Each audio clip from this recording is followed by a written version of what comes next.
ಇನ್ನು ಮಾಜಿ ಸಚಿವ ಆರ್.ಬಿ. ತಿಮ್ಮಾಪುರ್ಗೆ ಸಚಿವ ಸ್ಥಾನಕ್ಕಾಗಿ ಆಗ್ರಹ ಕೇಳಿಬರ್ತಾ ಇದೆ. ಬಾಗಲಕೋಟೆಯಲ್ಲಿ ರಾಜ್ಯ ಮಾದಿಗ ಮಹಾಸಭಾ ಒತ್ತಾಯ ಮಾಡಿದೆ. ದೀನ ದಲಿತರು ಹಿಂದುಳಿದ ವರ್ಗಗಳ ಪರವಾಗಿ ಅವರು ಕೆಲಸ ಮಾಡಿದ್ದಾರೆ.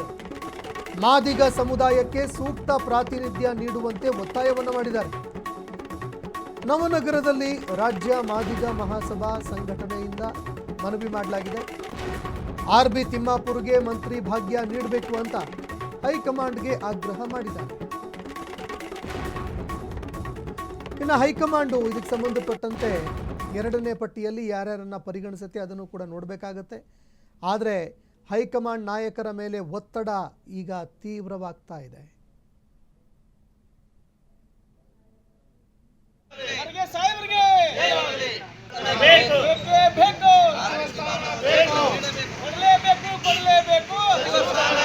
ಕರ್ನಾಟಕ ರಾಜ್ಯದಲ್ಲಿ ಸುಮಾರು 70 ವರ್ಷಗಳ ಕಾಲ ಕಾಂಗ್ರೆಸ್ ಅನ್ನ ಬೆಂಬಲಿಸಿ ಕಾಂಗ್ರೆಸ್ ಅನ್ನ ಗೆಲ್ಲಿಸಿಕೊಂಡು ಬಂದಿರತಕ್ಕವರು ಯಾರಾದರೂ ಇದ್ರೆ ಈ ನಾಡಿನ ದಲಿತರು.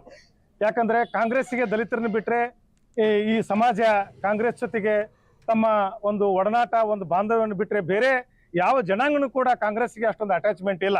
ಆ ಕಾರಣಕ್ಕಾಗಿ ಈ ನಾಡಿನ ಅತ್ಯಂತ ಸುಮಾರು 39 ವರ್ಷಗಳ ಕಾಲ ಇವತ್ತು ರಾಜಕಾರಣದಲ್ಲಿ ತನ್ನ ತಾದಾತ್ಮ್ಯತೆಯನ್ನು ಮೆರೆದಿರ್ತಕ್ಕಂಥ ಸನ್ಮಾನ್ಯ ಶ್ರೀ ಆರ್.ಬಿ. ತಿಮ್ಮಾಪುರ್ ಅವರು ಅತ್ಯಂತ ಇವತ್ತು ಸಕ್ಕರೆ ಮಂತ್ರಿಗಳಾಗಿರ್ಬೋದು, ಇವತ್ತು APMC ಮಿನಿಸ್ಟರ್ ಆಗಿರ್ಬೋದು, ಇವತ್ತು ಮೊನ್ನೆ ನಡೆದಿರ್ತಕ್ಕಂಥ ಅಬಕಾರಿ ಇಲಾಖೆ ಕೂಡ ಅತ್ಯಂತ ಸಮರ್ಥವಾಗಿ ನಡೆಸ್ಕೊಂಡು ಬಂದಿದ್ದಾರೆ. ಜನಾನುರಾಗಿ ನಾಯಕ ಮತ್ತು ಎಡಗೈ ಸಮಾಜದಲ್ಲಿ ಮುನಿಯಪ್ಪ ಸಾಹೇಬರಿಗೆ ಒಬ್ಬರಿಗೆ ಕೊಟ್ಟಿದ್ದಾರೆ. ಅವರನ್ನು ಮುಖ್ಯವಾಗಿ ಇವತ್ತು ನಮ್ಮ ಆರ್.ಬಿ. ತಿಮ್ಮಾಪುರ್ ಸಾಹೇಬರನ್ನ ಇವತ್ತು ಸನ್ಮಾನ್ಯ ಶ್ರೀ DK ಶಿವಕುಮಾರ್ ಈ ಕರ್ನಾಟಕ ರಾಜ್ಯದ ಮುಖ್ಯಮಂತ್ರಿಗಳು ಹಾಗೂ ಹೈಕಮಾಂಡ್ನ ಎಲ್ಲ ಇವತ್ತು ಮಹೋದಯರಿಗೆ